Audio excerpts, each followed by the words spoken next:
Welcome to our last SouthTalk of the semester. Thanks so much for being here. My name is Ellie Palazzolo. I'm Assistant Professor of Southern Studies and History, and I also work with the Southern Foodways Alliance, who are the co-sponsors of this SouthTalk with the Center for the Study of Southern Culture. We're super excited to welcome Crystal Wilkinson here today. While it's not officially a SouthTalk, do note that later this week, on Friday, May 1st, we'll host the Spring Documentary Showcase here in this room. It'll start at 6 p.m. and feature student work from the course of the semester. Really encourage you to come check it out. And now to introduce our speaker. Crystal Wilkinson, a recent recipient of a Writing Freedom Fellowship, is the award-winning author of Praisesong for the Kitchen Ghosts, a national best-selling culinary memoir, as well as Perfect Black, a collection of poems, and 3 works of fiction, The Birds of Opulence, Water Street and Blackberries. She's the recipient of an NAACP Image Award for Outstanding Poetry, an O. Henry Prize, an Academy of American Poets Fellowship, a USA Artist Fellowship, and an Ernest J. Gaines Prize for Literary Excellence. She has received recognition from the Yaddo Foundation, Hedgebrook, the Vermont Studio Center for the Arts, the Hermitage Foundation, and others. Her short stories, poems, and essays have appeared in numerous journals and anthologies, including most recently The Atlantic, the Kenyon Review, Story, Agni Literary Journal, Emergence, Oxford American, and Southern Cultures. She was Poet Laureate of Kentucky from 2021 to 2023. She currently teaches creative writing at the University of Kentucky, where she is a Bush-Holbrook Endowed Professor and Director of the Division of Creative Writing. Her memoir, Heartsick, is forthcoming from Crown, and Praisesong from the Kitchen Ghosts is available for sale in the lobby. Thank you so much for being here, Crystal.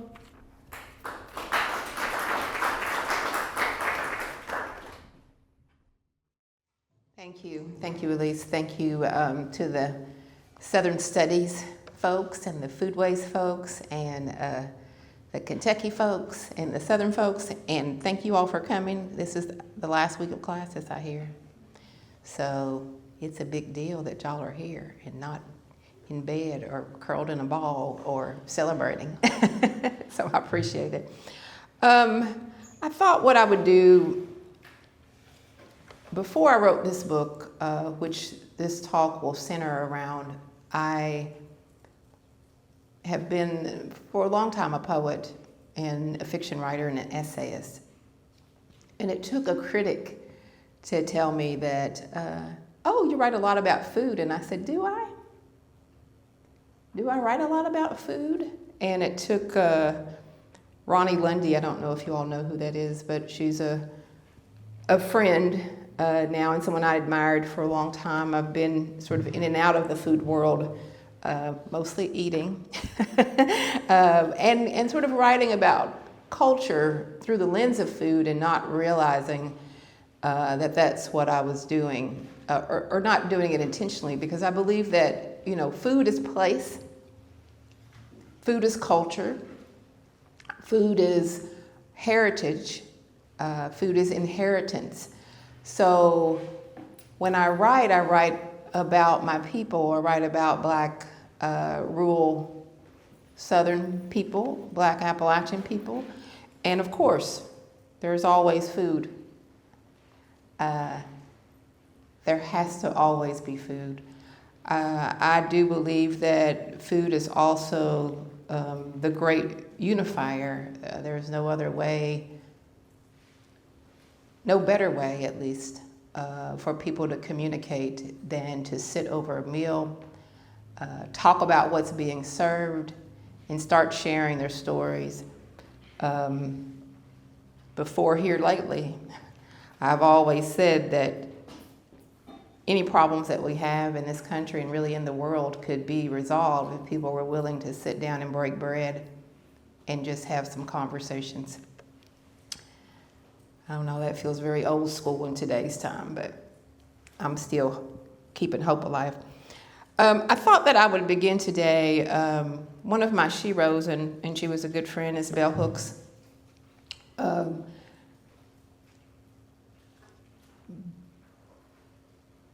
What do I want to say about Belle? Belle, when I met Belle on the page, she was the great bell hooks before I even knew that she was from Kentucky, because there for a while I just knew that she was from New York.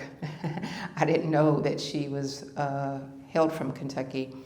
And then when I met her, me and my friends were all at the budding stages of the beginning womanism and feminism, and we literally sat at Belle's feet. I was a young single mother, and we crowded into this community center where she spoke, and I'd never seen this sort of intersectionality of down-home ways, critical theory, feminist theory, all in one place. So she's been someone who I admire, and later, when I was a professor at Berea College, she became a friend. So I thought I'm going to open and close with talking about Belle a little bit. So she has a book called Belonging, A Culture of Place. And in there, she has an essay called Touching the Earth. And in that, she argues that reclaiming a spiritual connection to nature is essential for Black self-recovery and healing, bridging the gap between ecological consciousness and the struggle against racism. And I think there at that connection, sort of outside of Belle and with Belle, I came to know that that's where I've been writing from for a long time. So this is just a little excerpt from Touching the Earth.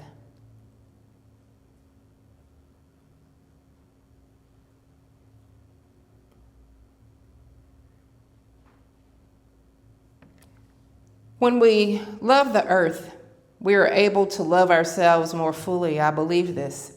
The ancestors taught me it was so. As a child, I loved playing in dirt in that rich Kentucky soil that was a source of life. Before I understood anything about the pain and exploitation of the Southern system of sharecropping, I understood that grown-up Black folks loved the land. I would stand with my grandfather, Daddy Jerry, and look out at a field of growing vegetables, tomatoes, corn, collards, and know that this was his handiwork. I could see the look of pride on his face as I expressed wonder and awe at the magic of growing things. I knew that my grandmother Baba's backyard garden would yield beans, sweet potatoes, cabbage, and yellow squash, that she too would walk with pride among the rows and rows of growing vegetables, showing us what the earth will give when tended lovingly.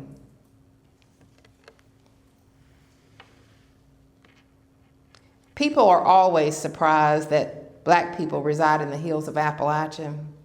Those not surprised that we were there are surprised that we stayed. My family has lived in the region since the 1800s, and to disregard the Black mountain presence is to erase both the past and the present. Chroniclers of Appalachian history have sometimes ignored the existence of Black people in the Appalachian South because of the belief that Scotch-Irish descendants who settled in the region were mostly poor and therefore couldn't afford slaves. But records show that early Appalachians did in fact own slaves. And beyond that, the African presence in Appalachia was documented as early as the 1500s, when enslaved Africans and free persons of color arrived in the region with Spanish and French explorers. Though mountain slavery wasn't like the large enforced labor camps of the Deep South, enslaved people worked on farms and mines, logging, and in kitchens before and after manumission, and the work was still often punitive. After the Civil War, many freed Black people became landowners and lived rural lifestyles similar to those of their white counterparts. Black Appalachians remain in the region to this day, with nearly 2 million Black residents contributing to the region's rich legacy of music, art, literature, and foodways. The invisibility of the Black presence in today's Appalachia is mostly due to the prolific misrepresentation of Appalachia as a whole. The term Appalachian in regard to people was popularized in the 1960s when President Lyndon B. Johnson formed the Appalachian Regional Council with the intention of strengthening the economy of the area, but by design, no one considered that Black people were among the residents of the region.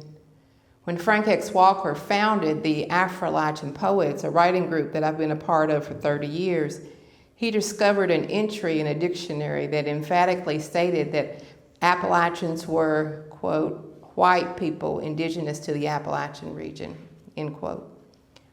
In 2005, Appalachian scholar and librarian Fred Hay petitioned the Library of Congress to change its subject heading to Appalachian people.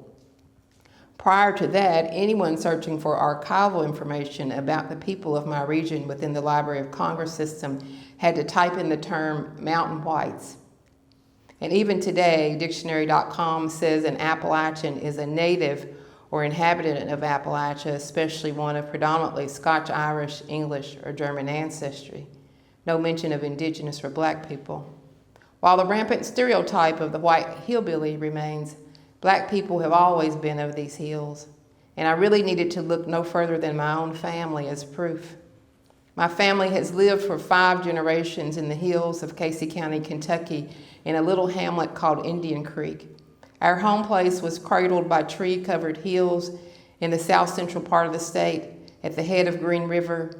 Casey County was formed in 1806, 2 years before Aggie of Color, my 4th great-grandmother, was likely brought from Virginia to the new territory as an enslaved child. This book is about my foremothers, my kitchen ghosts, about the ways in which the foodways of the hills were passed primarily down through the women in my family to me, and how I will pass them on to my generations.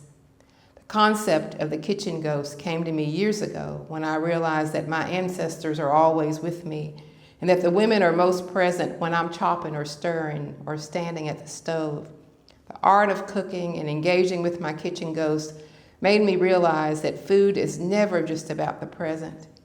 Every dish, every crumb, every slice and kernel also tethers us to the past.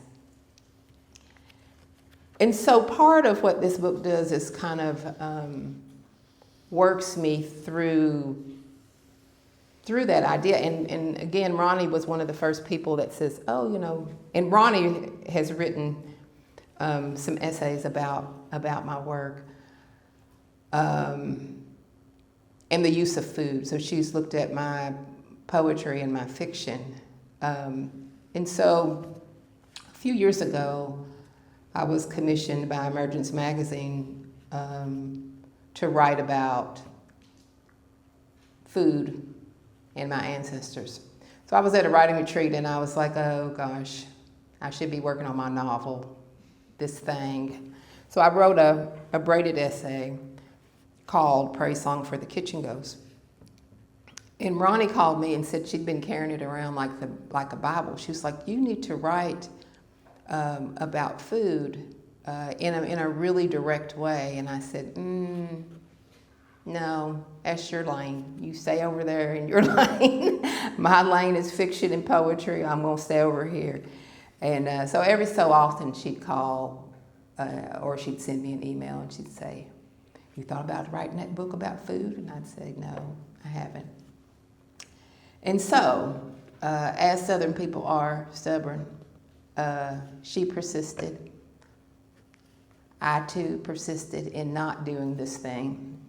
And she said, well, let me just introduce you to some folks. And so she did, and I met her agent. And so it was during COVID. I didn't even realize there was such a thing as a food agent. And so during COVID, there was this intersection of things that were happening. So we couldn't go anywhere. I was teaching a big lecture course via Zoom. So I had 125 little boxes that had freshmen in them who were laying on the beach in the bed. They were doing all kinds of everything but paying attention to me. Some of them were paying attention. And so that was happening. And do y'all know the term foundered? Who knows the term foundered? This will say something about, what is foundered? Foundered is, it's a little bit like fed up.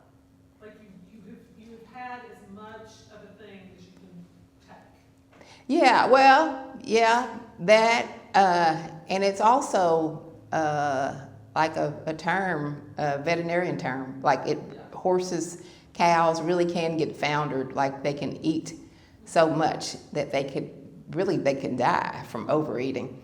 And so my husband, one of the things to get through my grief during COVID and to get through the stress of it, I began communing with my ancestors more in the kitchen because we couldn't go anywhere. My husband has a lung condition, and so we stayed in the house. And so I began to cook and cook and cook, and I couldn't see my children because, as the old folks say, and I'm one of the old folks, they was out there acting a fool. No mask, running around all over the place, and so then they'd come and see us, and I'd look at them through the door and go, I saw on social media where you was at. You're not coming in here. So I was one of them people. And so I would say, well, here's some bread for you or something. I'd stick some food through the door. So it was just me and my husband, and I was cooking for 20 people. And he said, you know, if we don't die from COVID, we're going to die from everything else because you are cooking too much. And what I realized is that that was my way of communing with my ancestors. So the way that the light would shine in to the window and hit the floor reminded me of my grandmother's kitchen. The way that I started making homemade bread, and when I kneaded the bread, whether it was biscuits or stirred the cornbread, looking at my hands reminded me of her hands. And I began to write in a more direct way and not filter it through fiction, which I had done for my entire writing career. And so this book began to form. And so the next time Ronnie sent me a note and said, what do you think? I said, well, all right, let me talk to this person. And so I talked to the food agent, and totally not my world as far as like the particulars of how all that works. And so she said, well, let's write a proposal. And I said, let's. Does that mean you're going to do it too? And she said, no, that means you're going to write a proposal. So I wrote this proposal. Usually those proposals look very much like a cookbook, and I did not want to write a cookbook. And so she had me redo it and redo it and redo it. And I was just like, cuss word, cuss word. I am not doing this shinola anymore. I realize I'm saying things. Y'all are young. Y'all probably don't know what I'm talking about. So I said, I'm not doing this shit anymore. This is the last time. And so I sent it to her. And she said, oh, I think this is it. And we're going to send it out. So it was during COVID that I ended up with a book deal and ended up with a book that went to auction, and ended up with Praisesong for the Kitchen Ghost, which was bought by Francis Lamb. You all may know him from The Splendid Table, and he ended up being my editor, and that's how this book came to be. But as I was writing this book, I realized that my entire life, I've been writing toward this book because food was attached to grief. Food was attached to memory. Food was attached to inheritance. Food was attached to the feminist and the activist that I was. Food was attached to healing and discovery and trying to save the land, and not just my home place, but the land overall. And so it became important to me in another way. How I learned to cook. 2 years before I was born, while sitting in the kitchen table with my grandmother and aunt, my mother announced that the teens on her fork had spread as wide as a grown man's hand, and that the fork no longer fit inside her mouth. My grandmother and my aunt held up the fork to the light so that Mama could see that it was just an ordinary fork. In fact, the very one that she had just eaten supper with. But Mama refused to believe it. Her schizophrenia having more power than anything her family had said.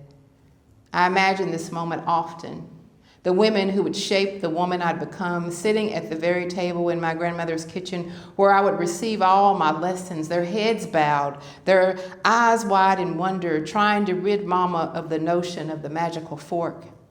As Black women, as good country women, I'm sure they were already trying to find ways to tell each other, hush now, already trying to bury the story in the bottom of a well of grief. For my mother would never again be the woman they remembered. I conjure her that evening as a sultry 20-year-old with her long sable legs crossed, her eyes black and shimmering. Granny's and Auntie's lips pursed with worry, all three women already pregnant with secrets. All of this, I'm sure, they kept from my grandfather, who was somewhere readying the animals for the night. I'm sure there were still remnants of supper on the table, melting ice in the glasses, pots of food on the stove while they sat in great communion. Out of desperation, my grandparents sent my mother away to Ohio to live with her oldest sister, Mary Elizabeth, to see if a change of place would soothe her mind. Mama found work cleaning for white women and met and fell in love with my father, but her mind never eased. 2 years into her stay with Aunt Mary, Mama became pregnant with me, and shortly after I was born, she suffered another mental break. My mother and I went home to live with my grandparents on Indian Creek, leaving my father behind. My mother would never see my father again. I wouldn't meet him until I was 14 years old. Eventually, as her condition deteriorated, Mama was institutionalized and never lived on Indian Creek again. Once my mother left the hospital, she moved to Lexington to become a beautician, and then a housekeeper in a hotel, and finally a dishwasher in the back of a white man's restaurant.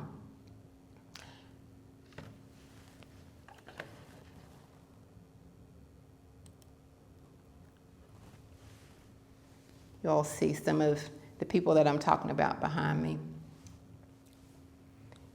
Maybe. At 4 years old, I see my mother often, but she has become more like a sister. I am my grandmother's shadow, always clinging to her skirt tail. I am climbing into the kitchen chairs to stretch my neck and stand on tiptoe to see what she is cooking. I sometimes sit on the same table where Mama's magical fork appeared and watch my grandmother cook. I watch her stir and pour and flip and taste. I take note of how she twists her mouth when the steam hits her face, signaling the potatoes are ready for mashing. I know the ease in her shoulder when the fried chicken has reached its crispy golden perfection. I was a quiet, shy observer who wondered where her mother had gone, but we never talked about my mother. Our focus was on keeping the house, keeping the family fed. We are a silent people. There was never much instruction. Granny is thankful every day that she sees few signs of Mama in me, but there was no doubt that I was Dorsey Jean's child. Even with her mental illness or despite it, my mother was pensive too, a talented visual artist who played piano by ear. I became a writer. I learned how to cook by sight. So one of my early memories of my grandmother is me standing in a chair. You know, I could see her cooking from down below, but I wanted to be up there where she was. I remember wanting to see inside the pot. I wanted to see the food inside the pot. So she would put me in a chair. I don't know, somebody probably called CPS these days, because I was right on top of that stove, like right on top of the pot at 4 years old. And so she let me do that. And my grandmother, like many mountain women, never gave me a recipe pretty directly.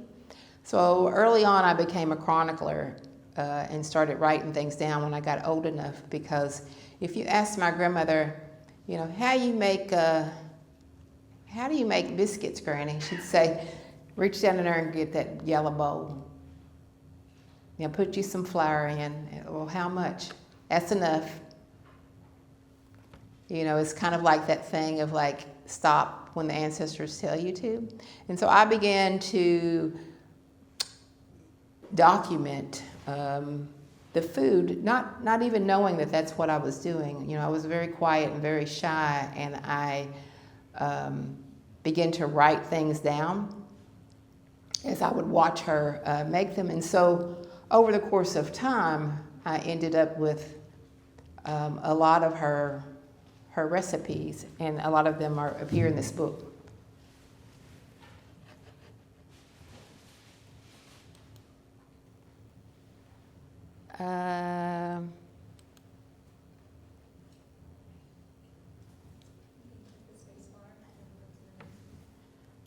Oh, I just wanted it to run through on the timer. I thought it was set up for the timing. So these are some of my kitchen ghosts. There's my grandmother who raised me, Aunt Lo, who figures prominently in this book. Oh, now it's doing it.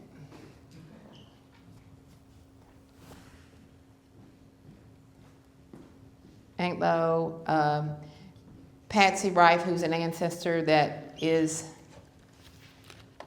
this is her daughter on the cover of the book, and my Aunt Naomi, who we called Aunt Nimmy, who was a caterer and did a lot of large events.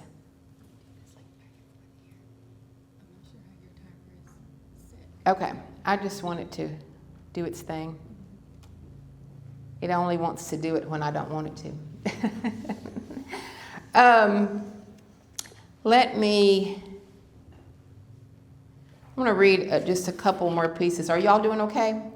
I hope you all are formulating some questions. One of the things that happened, this book was a national bestseller, and my fiction and poetry was mad as hell. They were like, what's going on? What is happening here? We did not get that. And I started to question, I wasn't questioning my writing, but I was questioning why. Frances knew that it was going to be a big book. I didn't understand why it would be. I was really afraid that it was too personal and it was about my family and no one would be interested. But what I quickly realized is that we all have kitchen ghosts. Everybody from every culture in every state that I traveled to had a favorite recipe, or they were working in that negative space. Because even if you didn't have those things, so say they were adopted and they just had one shred of information, they too were searching, and many times it was through food and story that they were trying to get back to reclaim themselves. So everybody has a kitchen ghost, so I want you all to think about that as I begin to round the bend here. I remember I was on one of the NPR shows early on, and with Jen White. I forgot what her show was called. A1? 1A? With Jen White. So she had... we went through this Zoom thing where I was teaching her how to make blackberry cobbler, bless her heart. But she did all right and made blackberry cobbler. And then when her producer, when the show went live, she was asking questions, and then in between there were callers. And so people called from all over the country, and the question was, who is your kitchen ghost? And people would call in and they'd say, oh, my Italian nonna is my kitchen ghost. I'm white and I got married young, and the elderly black man next door who showed me how to make collards, Mr. Johnson is my kitchen ghost.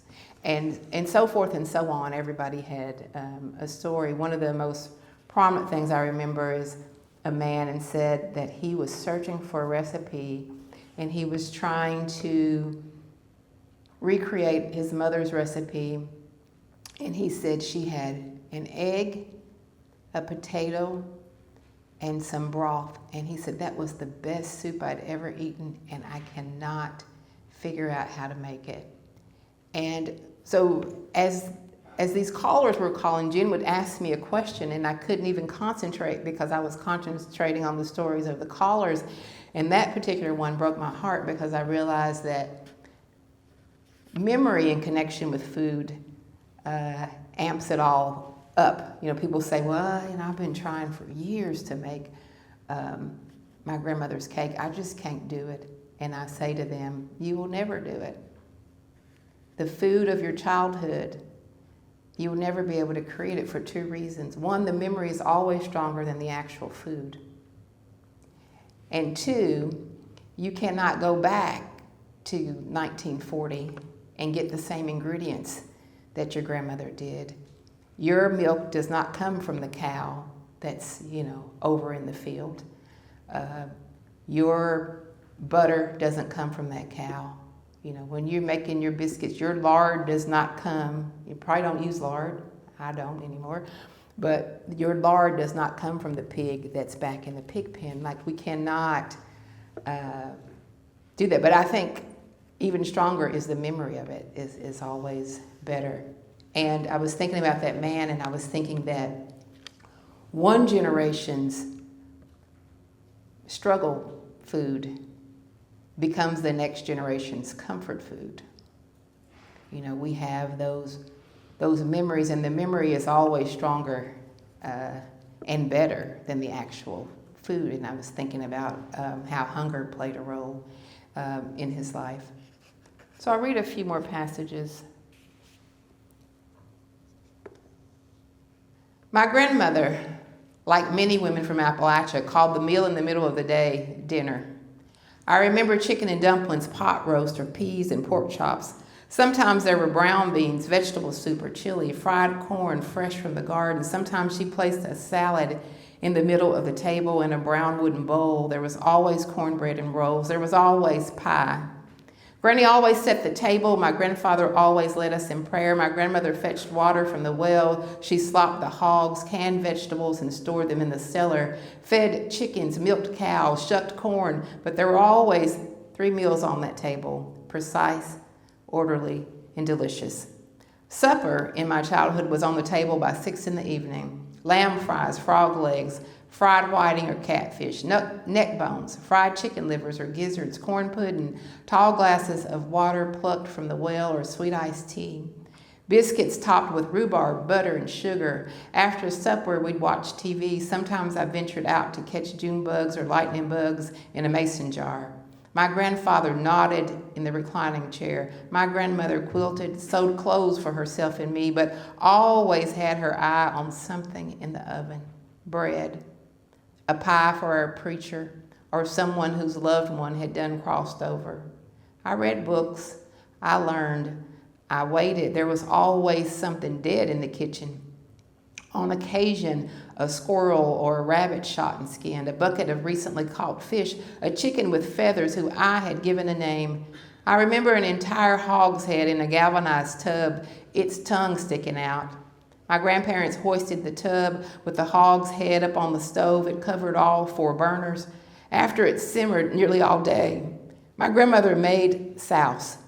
She let the meat cool down, called my grandfather in to pour the broth into a clean container, then dug in with both her hands, separating the meat from the bone, removing bits of hard gristle until she had a large tub of torn bits of meat. She added black pepper, salt, and sage, called my grandfather back into the kitchen to taste until they both deemed the rich concoction perfect.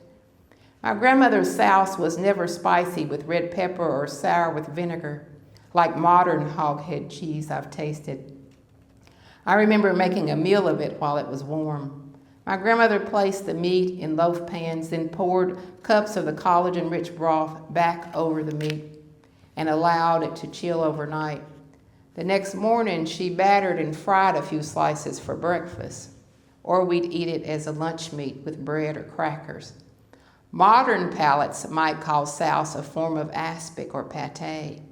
They'd be wrong, but perhaps close. My grandmother used hand-cranked meat grinder to make relish from cucumbers, onions, green peppers, and spices.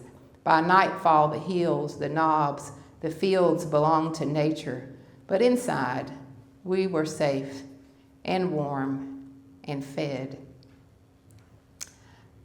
I don't remember exactly when I started cooking, but there's a photograph of me as a girl standing at the stove with a splotch of grease on the front of my dress, holding a spatula, my hip cocked, a grown-up look on my face. I've always felt a power larger than myself while cooking. I learned how to cook by saying nothing, watching how each ingredient was managed.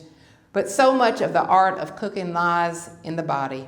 I gained knowledge about the spirit of the cooks who came before me, the rhythm in the way they sloshed the greens in the sink, removed a pot seconds before it burned, drew a knife close enough to the finger to hold the vegetable taut but never cut themselves. A kind of electric excitement passed through me when I watched Granny cook. Even now, I don't know what to call it, but there was grace and poise in her kitchen dance. I still remember how my heart raced the first time I peeled potatoes with Granny's favorite paring knife, without wasting the flesh. There were no instructions, but she warned me often of the dangers of waste. She'd tell me that I'd left enough food behind to feed another mouth. She never wasted anything. I watched her scrape a bowl of cake batter so clean that it looked as if she'd already doused it in the dish suds. She often told me that she came through the Great Depression. Something like that'll change a body, she said. Even with generations between us, I learned to mimic my grandmother's movements so well that I imagined that I had actually become her. I too, even being of the generation of plenty, was aware of both the perils of waste and the dread of never having enough. And so, I guess particularly with a modern definition, I grew up poor. I didn't realize I grew up poor because I had everything that I wanted, including the contemporary modern things that all the teenagers of my time period had. You know, I had Agner boots, and I had an Agner jacket, and I had Adidas tennis shoes, and I had all of the wide leg, they're back again, elephant ear pants that I could wear to school. My grandfather made me change clothes if I had on a miniskirt, which was the skirt of the time, so I missed out on the miniskirt phase. But everything else I had what I wanted, but we also still had an outhouse. My grandfather was a tobacco farmer. My grandmother was a domestic worker. They owned 64 acres and farmed that land. And tobacco is what bought my school clothes. So by some definitions, I guess we would have been poor, but we always had food. We always, my grandmother fed the rest of the community through her garden. She had a garden, and my grandfather had a garden. They were kind of in competition. I'm not sure why they each had a garden, but something they figured out years ago that worked for them. So she had a garden close to the house, and his garden was up on a hill, and he went and tended his garden. She tended hers. Sometimes they helped each other, and I was always there.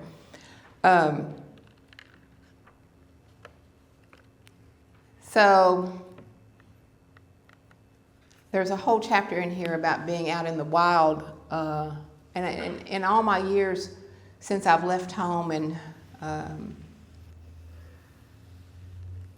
become educated, become a professor, there was a period of time too where I got above my raising. And that's probably one of my deepest regrets, and is around food. Like, there was a period of time when I was a hippie. Let's say I was a hippie. And I was a vegetarian for about 20 years. And my grandmother just could not understand it, because one of her ways of showing love was through food. So I would go home and she would cook all my favorite meals, and she'd say, well, here's, I know you love my green beans. And I'd say, Granny, I can't eat that. And she said, well, why can't you eat it? And I said, well, you've got pork in there. And she'd say, oh, a little bit of meat ain't gonna hurt you. And I just wouldn't eat it. And so that's one of my deepest regrets is, so one of the things that happened when I was writing this book is I stopped being a vegetarian. At this age is not the time to stop being a vegetarian as far as health concerns.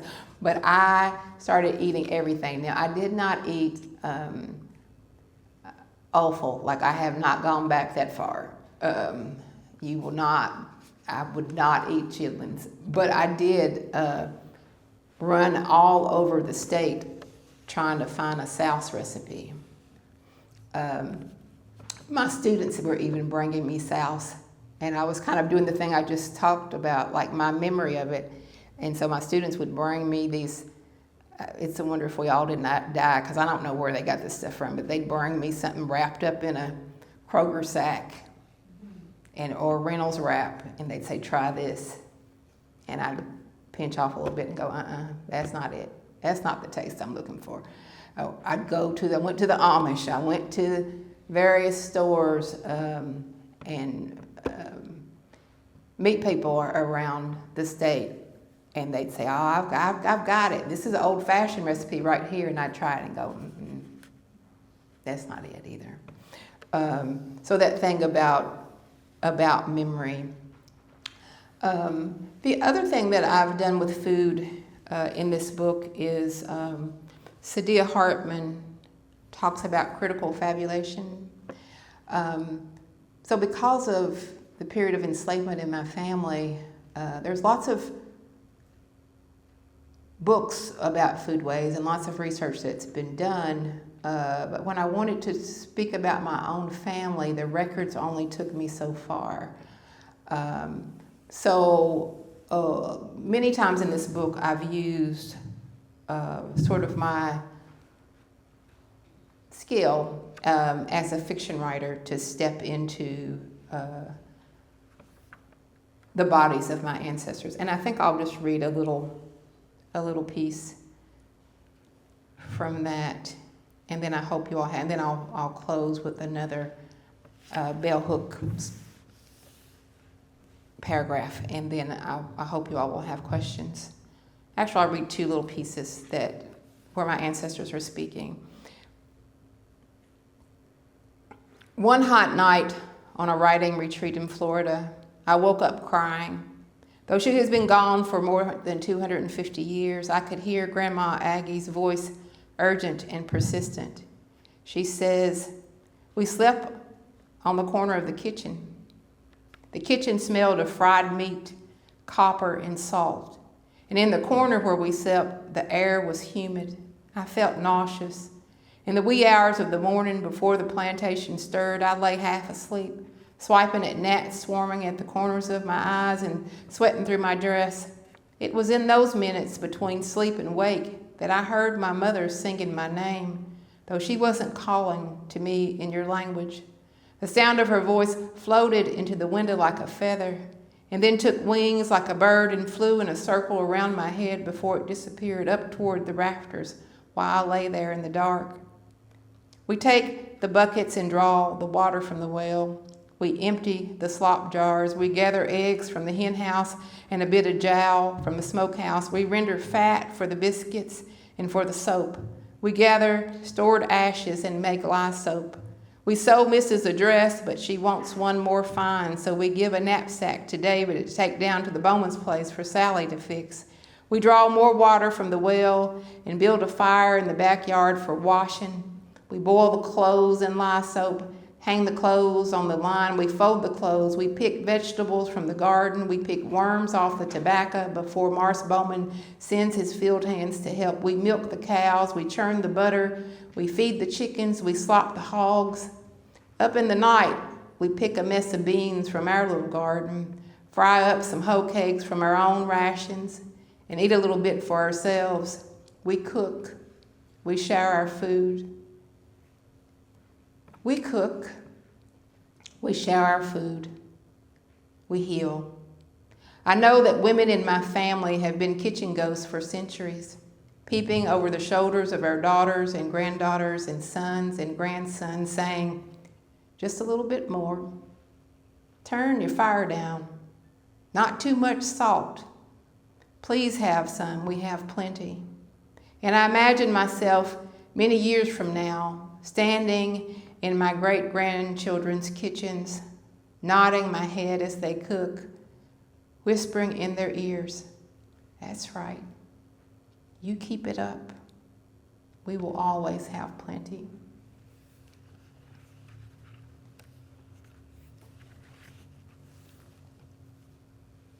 Perhaps it's my generation, but I've never seen cooking as an oppressive act, though it was for some of my foremothers. I've often remembered the melancholy look on my grandmother's face as she cooked a large meal. Even in the sea of all her kin, she often looked sad. We never spoke about it, but I chalked it up to longing for her own mother, her daughters who had passed away. She had worked in white people's homes as a domestic worker, cooked and cleaned her entire life. Perhaps I misunderstood her. In Bell Hook's Yearning, Race, Gender, and Cultural Politics, she says, "In our young minds, houses belong to women, were their special domain, but not as property, but as places where all that truly matters in life took place. The warmth and comfort of shelter, the feeding of our bodies, the nurturing of our souls. There we learn dignity, integrity of being. There we learn to have faith. The folks who made this life possible, who were our primary guides and teachers, were Black women." That's how I grew up. The power my grandmother wielded over the white woman she worked for as she managed their kitchens, using her generational culinary expertise, was impressive. In our homes, the kitchen was a place of power for the Black women I knew, not one of oppression. The kitchen was where the secrets were revealed, plans were made, advice was given, all while preparing mouth-watering meals. The kitchen was the center of our universe, the headquarters of our very existence. Thank you.